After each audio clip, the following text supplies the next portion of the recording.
বিয়ের মাত্র 5 মাসের মধ্যে আত্মঘাতী বিকমের ছাত্রী। তবে প্রাথমিক অনুমান বলছে আত্মঘাতী নয়, খুন করা হয়েছে ওই ছাত্রীকে।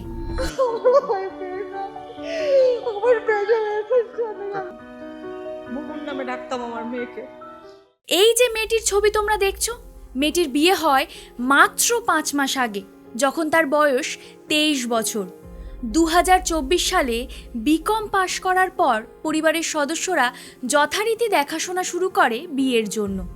আর তারপর পুলিশ সাব ইন্সপেক্টরের ছেলে সৌম্য দত্তর সাথে তার বিয়ে হয়। সৌম্য দত্তদের পোশাকের ব্যবসা আছে। দুই পরিবারই বারাসাতের বাসিন্দা। বলো তোমার সেজে কেমন লাগে? খুব ভালো, মানে কি বলবো, আমি স্পিচলেস। সুনিতা দত্তর বাবার অভিযুক্তের পরিবার কিছুটা কাকুতি মিনতি করেই বিয়ের জন্য জোর দেন, আর তারপর আত্মঘাতীর নামে খুন করা হয় মেয়েকে। বিয়েতে সোনা গয়না জিনিসপত্র সমস্ত কিছুই মেয়েকে দেন তারা, শুধু নগদ টাকা বাদে। আর তাই বিয়ের পরই ব্যবসার জন্য বাপের বাড়ি থেকে অতিরিক্ত টাকা নিয়ে আসার জন্য সুনিতার ওপর চাপ সৃষ্টি করত। আর সেই চাপ ক্রমশ শারীরিক থেকে মানসিক নির্যাতনে পরিণত হয়েছিল। যুগের পর যুগ ধরে বধূ নির্যাতন একটা সাধারণ ঘটনা হয়ে এসেছে। যদিও বা পরিবারের লোকেরা অনেক ক্ষেত্রে এমন ঘটনাগুলোকে কপালের দোষ বলেই তকমা দেন। হ্যাঁ, আবারও বলছি, কপালের দোষ বলে, তাও নিজের পরিবারের সদস্যরা। 2022 সালের এনসিআরবি রিপোর্ট অনুযায়ী 1,40,000-এরও বেশি মহিলা শিকার হয়েছে শুধুমাত্র বধূ নির্যাতনের কারণে। আবার কিছু মাস আগে গোটা নিউজ মিডিয়া তোলপাড় হয়ে গেছিল একটি বিষয়কে কেন্দ্র করে, স্ত্রীর হাতে স্বামী খুন। আর তার কয়েকটি ঘটনা আমাদের সকলেরই জানা। হানিমুনে গিয়ে স্ত্রী খুন করেছে স্বামীকে, বা স্বামীকে খুনের পর নীল ড্রামে তার দেহ রেখে দিয়েছে। হ্যাঁ, এমন দুর্ভাগ্যজনক ঘটনার সাক্ষী হয়েছি আমরা। আর ঠিক তখনই নারী পুরুষ নির্বিশেষে গোটা মহিলা সমাজকে কাঠগোড়ায় দাঁড় করিয়েছিল। কিন্তু যেখানে সংখ্যাটা 1,40,000, তারপরও আমরা চুপ কি করে থাকি?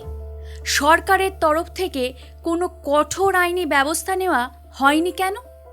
পণের কারণে সুনিতাকে নির্যাতন করত স্বামী, শ্বশুর এবং শাশুড়িও। আর সেই নির্যাতনের পরিমাণ এতটাই তীব্র যে তার শেষ পরিণতি পৌঁছায় মৃত্যুতে। বিয়ের কিছুদিন পরই 19,000 টাকার দাবি করে শ্বশুর বাড়ির লোক। সেই মতো সুনিতা টাকাও নিয়ে আসে বাড়ি থেকে। এরপর মারা যাওয়ার কিছুদিন আগে 10,000 টাকা এবং অতিরিক্ত 5 লক্ষ টাকার দাবি করে সৌম্য। কিন্তু এত টাকা দিতে না পারার কথা জানাতে তার ওপর অত্যাচার বেড়ে গেছিল। সুনিতার পরিবার সবটাই জানত। তার মা বলেন, তিনি সুনিতাকে জিজ্ঞেস করতেন, তোর কি কিছু হয়েছে? সুনিতা কিছুই বলতো না। এরপর 17ই ডিসেম্বর হঠাৎ সুনিতার শ্বশুরবাড়ির লোক তার বাড়িতে ফোন করে জানায় সুনিতা নাকি একটা ভুল করে ফেলেছে, তাই তাদেরকে এক্ষুনি আসতে হবে। নিছকই একটা সাজানো নাটক যাকে বলে, খুনকে আত্মঘাতী নাম দেওয়া। হ্যাঁ, সাজানো নাটক কেন বললাম তা বলছি। এরপর সুনিতার মা আর তার ছোট বোন শ্বশুরবাড়ি গিয়ে দেখে সুনিতার দেহটা বিছানায় পড়ে আছে। মেয়েকে ওইভাবে পড়ে থাকতে দেখে উনি তাকে ডাকতে থাকেন, আর তখন সুনিতার শ্বাস ছিল। কিন্তু শ্বশুরবাড়ির লোকেরা তাকে হাসপাতালে না নিয়ে গিয়ে ওভাবেই ফেলে রেখেছিল। সুনিতার মা যখন বলেন যে ও তো বেঁচে আছে, ওকে আগে হাসপাতালে নিয়ে যেতে হবে, কিন্তু শেষ রক্ষা হয়নি। হাসপাতালে নিয়ে যাওয়ার পর তাকে মৃত ঘোষণা করা হয়। এরপর আমাদের মহান আইনি ব্যবস্থার নেওয়া পদক্ষেপ শুনবেন। শ্বশুর একজন চাকরিরত পুলিশের সাব ইন্সপেক্টর হওয়ায় তাকে গ্রেপ্তার করা হয়নি, অর্থাৎ 7 খুন মাফ। যদিও বিচার ব্যবস্থায় দায়িত্বপ্রাপ্ত পুলিশ ইন্সপেক্টরের বাড়িতে এমন ঘটনা ঘটার পর যখন তার চাকরির পদের জন্য তাকে এবং তার শাশুড়িকে অসুস্থতার জন্য গ্রেপ্তার করা হয় না, তখন এর থেকে বেশি সুবিচারের আশা করাটা শুধুই আমাদের নির্বোধের উদাহরণ। তোমরা হয়তো ভাবতে পারো যে এই ধরনের ঘটনাগুলো শুধুমাত্র পশ্চিমবঙ্গে হয়, তবে বাস্তবটা সব জায়গায় একই। কিছুদিন আগে আমরা দেখেছি উত্তরপ্রদেশে এক মুসলিম বিবাহিত মহিলা হিজাব পরেননি বলে তার স্বামী তাকে এবং তার ছেলে মেয়েদের খুন করে নিজের বাড়ির উঠোনে পুঁতে দিয়েছিল।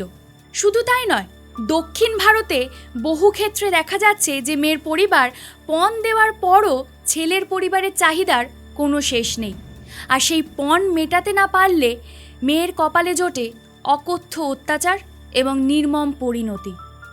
2025 সালে এসেও আমরা দিন দিন আরও পিছিয়ে যাচ্ছি, যেখানে রাজা রামমোহন রায় এবং বিদ্যাসাগর নারী সমাজের জন্য বিপুল লড়াই করেছিল। আজ সেই নারীদের আমরা এক প্রকার কোণঠাসা করে দিচ্ছি।